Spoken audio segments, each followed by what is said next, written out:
This call is being recorded. Well, hello, everyone. Welcome to the Weight Loss Struggle podcast with Joy. I'm here today with a very special guest who's near and dear to my heart because of the fact that she is my baby sister. So she has been struggling with a weight loss problem her entire life, or most of her life anyway. And as her sister and being someone in the industry and having the knowledge and ability to help her, it's been a struggle for me to see her over the years basically just not be willing to get help. And so now she's finally at a point, at 35 years old, she's finally at a point, no more, and she's ready to get help. So without further ado, I'll let her tell her own story. Welcome to the call, Tiffany. Hello. All right. So as I always tell all my guests, just be raw, honest, be yourself. I want you to tell your story the way you've experienced it, and nobody can take that away from you. You are the only one that has your perspective. So somebody else may have lived with you, like in my case, growing up with you, but I have not seen life through your eyes. So I just want you to start off by taking us back to growing up. The youngest in our household, and feeling as if, especially let's start with when you noticed that you were overweight. How old were you, and what made you know that you were overweight? Um, it was in high school, when I graduated early. I didn't have nothing but time on my hands, and I sat around the house a lot. I ate a lot. I really didn't do nothing. And that's when I started seeing myself gain more weight, and it just kept going from there. Okay. And so at the time, did you know why you were gaining weight? Did you just attribute it to the fact that you weren't physically active? Did you know that maybe your eating had something to do with it as well? Or like, what did you say? Okay, this is what is making me gain weight. Um, I mean, I didn't really think too much about it. I just was gaining weight, and it didn't bother me. I mean, I still had friends, I still had a boyfriend, so my life was still moving. Nothing Ah, stopped. So okay. I didn't really think anything of it until I became an adult. Gotcha. So at what point when you were an adult, did you know that, okay, this might just be a problem? Uh, I don't exactly remember when, but I remember seeing people around me like trying to do like the lemonade cleanse and different fad diets and to lose a couple pounds, and then I would do it. So I don't really remember the specifics, but I've known I've been overweight and I just ignored it. I never really Mm. paid it any attention, never really, made it a big deal. It just kept going. And it didn't affect me until I started feeling more and more sick. And see, and that's really key. And I'm glad you said that. You just ignored it. You just kind of allowed it to continue to get worse and worse year after year. And since it didn't stop you from, like you said, it didn't stop you from dating, it didn't stop you from having friends, it didn't stop you from having a social life. So it was easy for you to just say maybe it's not that bad. And so even me, when I was on you, and I'm like, Tiffany, this is getting ridiculous. You need to do this. Let me help you. Let's put this together. Let's uh work on a plan. You weren't open to it because in your mind it just wasn't that bad. So now fast forward to when you were an adult, you had a few kids, and it just started to gradually get to the point where you were starting to have physical symptoms and pains and ailments within your body that the doctors started making, diagnoses on, and also making recommendations that you take hard drugs, prescribed drugs for. That's when I guess a light bulb went off that maybe it's more to it than what you thought. So talk to me about that. Tell me exactly what symptoms you started experiencing, and when you first went to the doctor afterwards. Well, I I started having headaches at a young age, like teenager kind of to now, headaches just all the time, and I never knew why. Um, and then it started making me not want to do a lot because if you exercise, my headache would get worse, and so it was like little things like headaches, and then to me they were little things like having a headache. Okay, you take a Tylenol and then you move on. Then I would have bronchitis, and then okay, go to the doctor. They give you some medicine, and then you keep going. And then I had was diagnosed with vertigo, and then I had a swelling on the left side of my body for years, for a while now, and no one really could explain it. And I would take water pills. It wasn't until, and now all these little things to me were little, like bronchitis is little, you just go get it fixed. To me, a big illness would be like having cancer or, you know, something that is That's more life non-curable. threatening. That you feel like Yeah, is that's more is life life threatening. threatening. They tell you that you only have 6 months to live.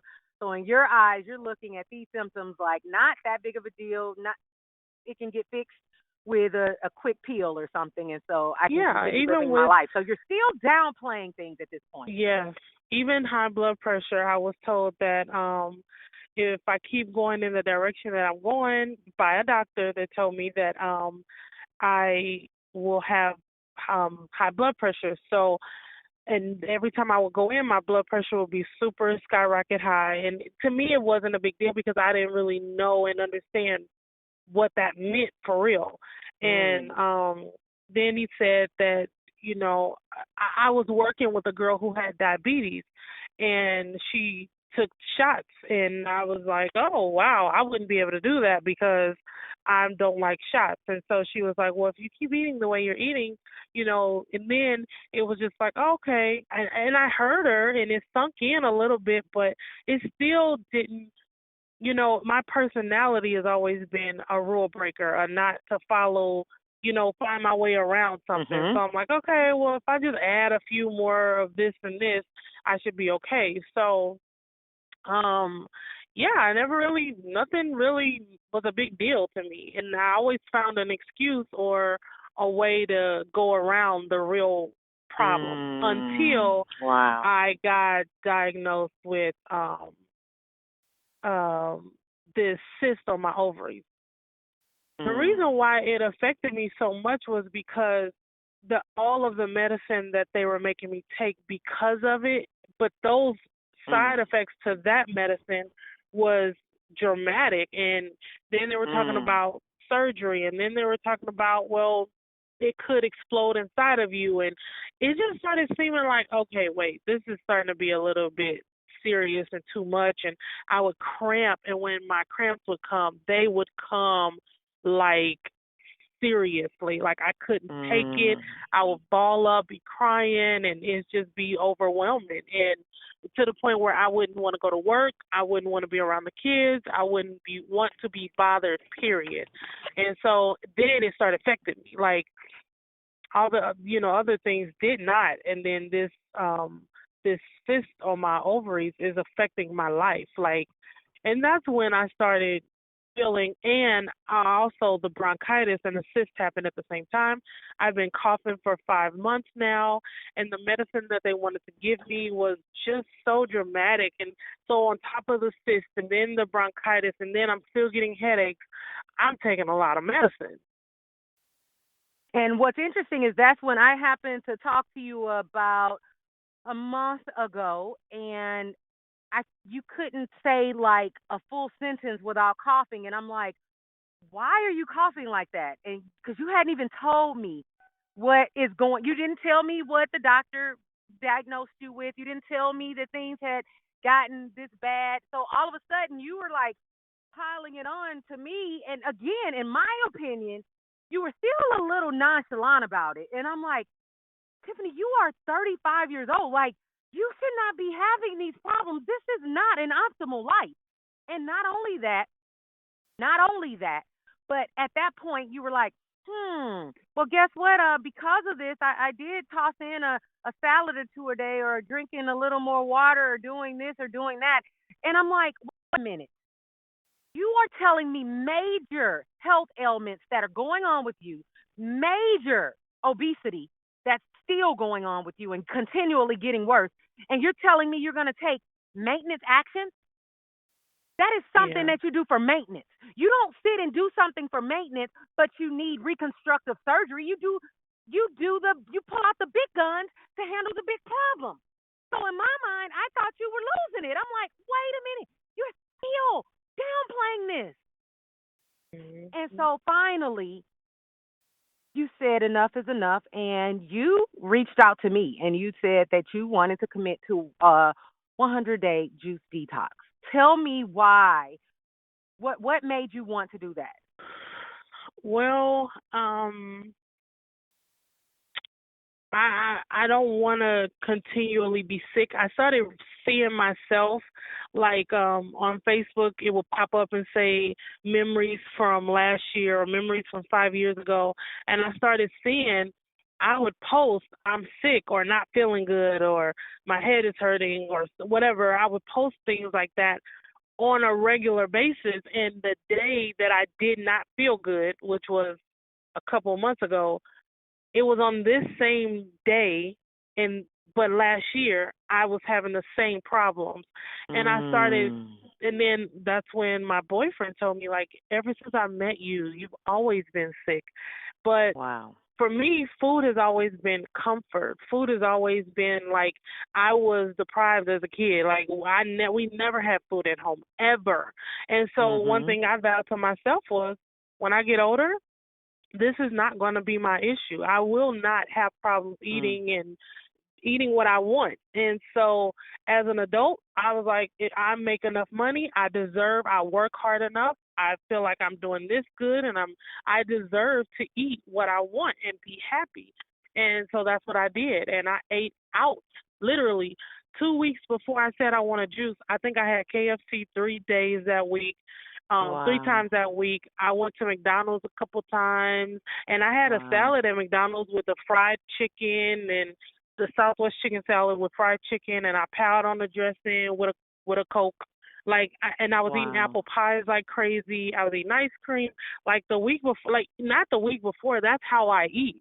And finally, that's when Mm. my boyfriend was like, "We eat out too much," and then I started realizing like, "Oh, we do," and so the juicing was just something that I heard about through you, and I knew that you had been doing it, and I started questioning myself like, why is she a little bit older than me, but she is never sick. She never complains about anything. She's always happy and bubbly. And me, I'm always sounding sad and depressed. Life is just like not Mm. very good to me, and it has to be something in what she's doing or else she wouldn't, you know what I mean? So let me just try it. Mm. Like, let me see. It's only 100 days out of my life. At first, I didn't say 100 days. At first, I was just like, I don't know. Maybe I'll just try to incorporate it, maybe for like 30 days or something, or 60 days. And then someone said they did 100 days. The movie, Fat, Sick, and Dying, Almost Dead, and he did 60 days. And so anyway, it was making me think like, why not do 100 days? Who says that I can't? And then people Mm. were telling me on Facebook, you cannot do 100 days. You cannot go from eating KFC every day to no food for 100 days and only juicing. And then that made me to myself think, well, let me prove this to people. Because Mm. everyone that I know that I am friends with in real life and that I'm friends with on Facebook, they all are either high blood pressure, have cancer, just had breast cancer, depression, diabetes, everyone on there. And so I was thinking to myself, well, maybe I can be an example for them as Mm. well as my kids, as well as myself and everyone around me. And it's not easy. Like I am struggling. Like because it makes me feel like I have the money to buy whatever I want to eat, but I'm not eating nothing. And so And it's stressing. Go let ahead. me just interject something really quickly because you made a good point. There's usually always an emotional element, an emotional blockage, a limiting belief that is always a part of any struggle, any struggle. And so, me as a holistic weight loss coach, that's what I do. I don't just deal with the physical body, but I also deal with the emotional fitness as well. And so, you said something that I don't want the listeners to just think this was not a big deal because it was. You pinpointed one of your emotional uh, blockages, and that is you had, as a child, you experienced not having food. So therefore, you made a sentence to yourself because as a child, we don't know how to process different circumstances. So you made a sentence, you processed it by giving yourself a sentence that became your belief that says, I will not go without food, regardless of what the food is. You made a statement, I will not go without food. So you have been binging on high fat, high salt, high sugar foods, foods that are not loving you back, foods that are breaking your body down instead of building your body up. That's what you've been doing. So it you've been feeling a void. And it's been that void, it doesn't just affect you physically, it also affects other parts of your life. That's why you'll notice that other areas have been sabotaged as well. You have been divorced twice. Before you were how old? Had you already been divorced twice? 34, 33, So before 33. you were 33 or 34 years old, you already have been through a divorce twice. So these are things that, again, I've been if you homeless. I can list it. what I've else? had What else some have you serious suffered? um different jobs, complaining about everybody. It's everyone's fault but mine. Mm. Losing out on relationships, and I even feel like it affects me dating wise because had I felt better about myself and looked better to myself, Mhm. I probably wouldn't have settled for the type of guys that I did settle for. Absolutely. So your self-esteem was affected, and when your self-esteem Oh, it was drops, guess terrible. what? You date according to your self-esteem. Yeah. Yeah. That And was and it. I and I agree. You went through the phase where you're blaming everybody, so you didn't even take ownership of anything. You just found a way to blame everybody for what you were experiencing. So you have firsthand realized how this problem is way more massive than what you originally thought. Is that correct? Can you Yes. now accept that as a reality? Yep. Okay. And can you now also accept as a reality that you have the ability to change your reality from what it's been and what it is right now? I believe that I have the ability, but I also think that it's healthy in doing something like this to have people around you that will help motivate you and lift Mm. you up instead of because it's been days where I feel like I'm just all alone. I have no one and you get tired of or not tired, but you don't want to put all of your sad emotions on one person.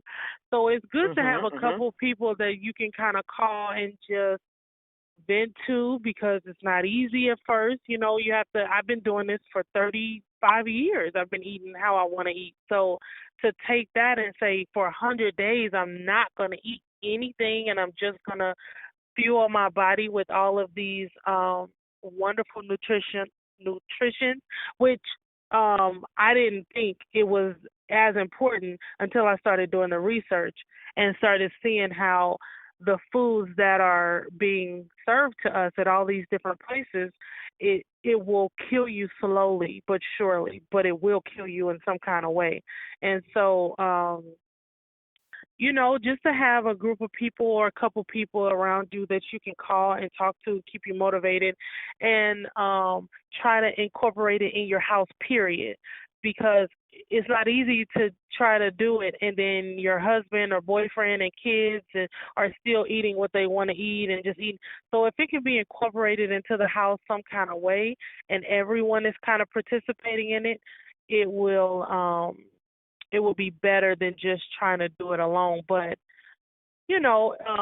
having a relationship spiritually is good too because you can't do certain. I feel like I couldn't do it through my own strength. I felt like I needed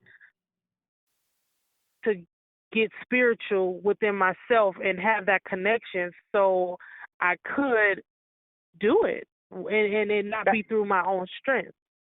That's a good point. That's a very, very good point. And so you find that connection, and then you do feel like, okay, I'm doing this, and I have support, inner support, outer support. In your case, you have me as your coach, so I'm stepping outside of my sister role and have my coaches roll on for you during this. You have some supportive family members and friends who's kind of been your cheerleaders throughout this process. And so, and your boyfriend. So all this is happening.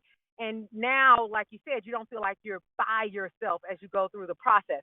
Another thing I want to point out, and that's part of knowing yourself. When you know yourself, you can admit that, okay, I'm doing this, but I do need help. Whether it's professional help or Yeah. personal help, I do need help, or spiritual help. And then the one thing I definitely want to make a point on, and I mentioned this to you before because you said that I don't want to go without food because I don't want to deprive myself. And I made you aware of something that was very powerful, and I don't want you to forget this. You are not doing a starvation detox where you're not having anything in your body. So you never have to tell yourself that you're depriving yourself, because really you were conditioned to believe that when you were eating all those junk foods, that you were full of food, that you were full of being satiated and true satiation. But the bottom line truth is those foods you were eating were completely bankrupt of nutrition. So really, you were psyching your nutrients then. You were depleting yourself of nutrients. You were depleting yourself of vitamins. You were depleting yourself of optimal health. So it's now where you have to change your mindset and remind yourself that as I'm doing this juice detox, I am getting the next best thing to having a freaking IV in my arm that's giving me nutrients intravenously into my body. I'm getting the next best thing to that. You are getting 100% concentrated nutrients in your system, bypassing digestion and going straight to the body to help you to repair, release stored fat, regenerate, revitalize, rebuild your organs and cells and your metabolic functions.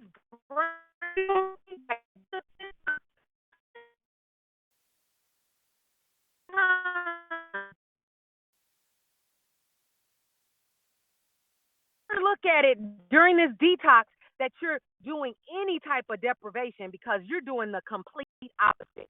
You are filling yourself with life giving, concentrated nutrition at its best.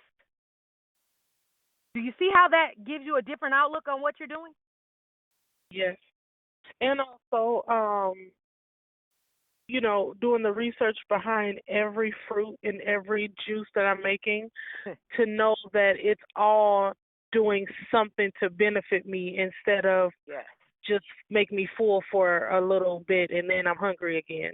And even when I would eat like that, I would go to work and be exhausted still. Like, oh my gosh, I didn't get any sleep last night. I'm tired. I don't want to stand for too long. And so being able to juice now is helping. It hasn't yet. I'm still waiting for that moment because I just started, but I know that it's coming to where I'll be more energized and off of just natural carrots, kale, stuff that, comes from the ground. That's right, absolutely. Stuff from the plant, not made in a plant. And the deal is, this is only day 3 from you, so for you. So this is just the beginning. If you could go back for 20-year-old self something, what would you go back and tell your 20-year-old self? Go 100% all the way natural, meaning ever since I started, that's what I would tell myself. Just go all the way natural. As far as even cleaning my face with natural products, brushing my teeth with natural products, and the soap that I use for my kids, and go all the way natural because So you're just saying, so you never have to deal with the addiction in the first place. You yes. never have to deal with the side effects in the first place. You're like, just start off, just get in the mode where you're doing the things in your body like I always say, what you put on your skin and in your body, it's either building you up or breaking you down. It really is no in between. And so it sounds like you've experienced that. What are you looking forward to in 3 months? What do you want to be able to say that you've accomplished in 3 months from now? I want to be completely healthy, meaning, because even right now, as we talk, I mean, I have a very bad sinus infection. Allergies are terrible. I still have the bronchitis. I'm still coughing. I'm going on 6 months now. And the only reason why I haven't coughed through this conversation is because I have a cough drop in my mouth. But it's still going. I'm still sick to this day. And so in 3 months, I would really like to, it's not necessarily about losing the weight, as it is about not being sick. I want to stop having to complain to people about, my head hurting and coughing in the middle of a conversation and feeling dizzy when I bend over to pick something up. Like, I'm just tired of being sick. And that's a good note to end it on. You guys can follow Tiffany's journey. Like I said, this is just day 3 of our journey. Very, very, very beginning. This is usually where people quit or continue. They're going to do one or two things by day 3. They're going to quit or continue, and she's choosing to continue. She's only 35 years old. How tall are you? 5'7"? Mhm. 5'7", 270 pounds. 5'7", 270 pounds. So, like she mentioned, the weight at this point is at the bottom of the totem pole, considering all the pain and all the other symptoms that she's dealing with and all the other ways that this has affected her life. So for her, the weight loss will be just like the icing on the cake, but obviously it will be the most dramatic for people who are following her journey because that's what you'll see on a picture. You can't see some of the other transformations she's going to experience on a picture. You'll have to hear her tell her story, and I will bring her back on the podcast in 3 months so that you could find out exactly what continued to happen to her on the journey, how she continued to improve, what the roller coaster was like, what were the lows, what were the highs, and was it all worth it? That's what a lot of people like to find out at the end. Was it all worth it? And I'm sure that based on the research I've had and the file cabinet I have full of testimonials, they all say the same thing at the end, that it was absolutely worth it.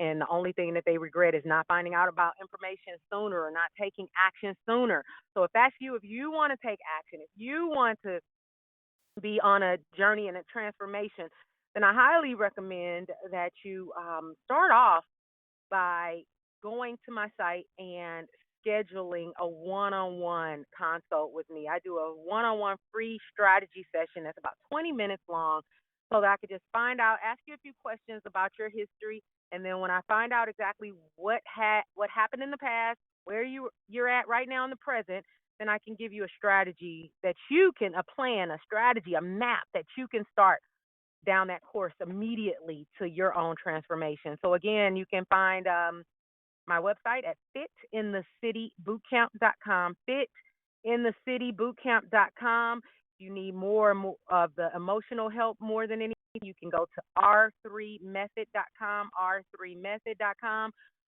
But again, I'm Joy, and you can email me as well at joyfitinthecitybootcamp@gmail.com so that you can get that free one-on-one 20-minute strategy session that can change your life. Just with the information that you get in that strategy session, it can change your life. It all starts with that hard conversation that you need to have. It all starts with no longer ignoring the problem like Tiffany did for so many years. You don't have to wait. You can get help now. So, Tiffany, thanks for sharing. Thanks for being 100% honest during this podcast. I'm excited to work with you and help you. I'm so glad you're in a position to say yes to yourself, and you know at this point that you deserve it. You absolutely deserve it. Love you from the bottom of my heart. Look forward to helping you on this journey. All right, guys. Till next time, R34 Live. Bye. Bye.